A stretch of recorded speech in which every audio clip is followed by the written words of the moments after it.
Not only does the Bible give us prophecies about Jesus' birth and his ministry, it also gives us prophecies about his death and his resurrection. Let's take Psalm 22 as an example. This is King David speaking, writing a poem.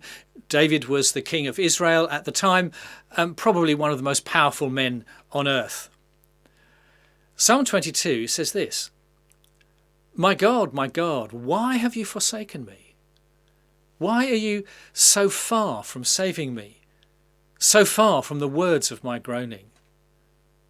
Oh my God, I cry out to you day and night, but you don't answer. I cry out by night, I am not silent, but it appears you are. You see, God in this poem seems to have left the phone off the hook. It's the cry of a lost individual who can't understand why God is absent. And that Hebrew word for groaning you have there literally means roaring. It's a strong cry that's described here. This is a man yelling at God and weeping into the bargain, shedding the kind of tears that wear you out but don't dry you up. So whatever the situation was that David faced, and we don't know what it was for sure, he is intensely concerned not about his own pain, but about God's silence. God is on mute. He's gone offline.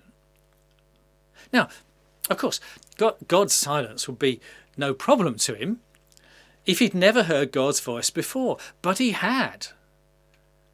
And he knew what it was like to walk with God. He knew what it was like to have a personal and precious and meaningful relationship with him. But now their communication seems to have evaporated. So the fact that David has experienced God's presence makes God's absence all the more painful. And this is why, as Christians, we sometimes find tough times like this so debilitating, because we've tasted God. We know what it's like to be close to him, to enjoy intimacy with him. And there are times when that all seems to be non-existent. So what's the takeaway here? Why do we say this poem has a prophetic edge to it? Simply this. When Jesus was dying on the cross, he used these exact words: my God, why have you forsaken me?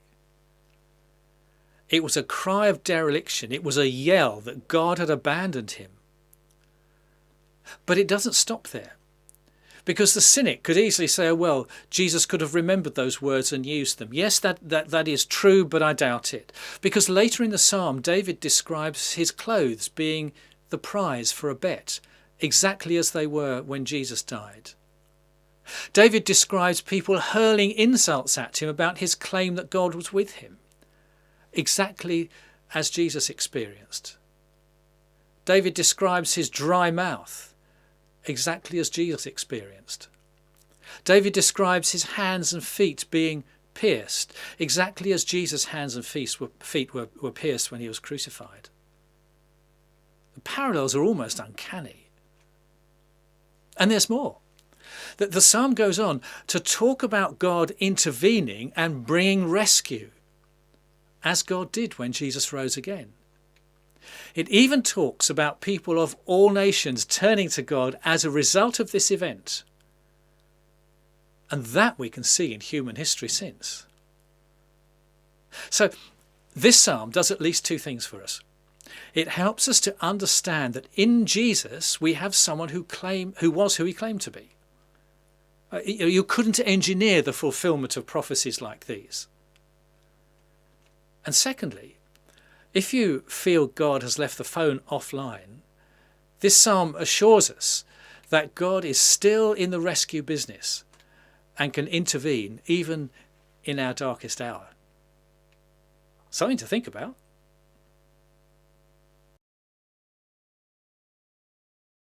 Well, from here you can like, you can subscribe, and you can click elsewhere to see some more videos from this channel that I hope will feed your faith.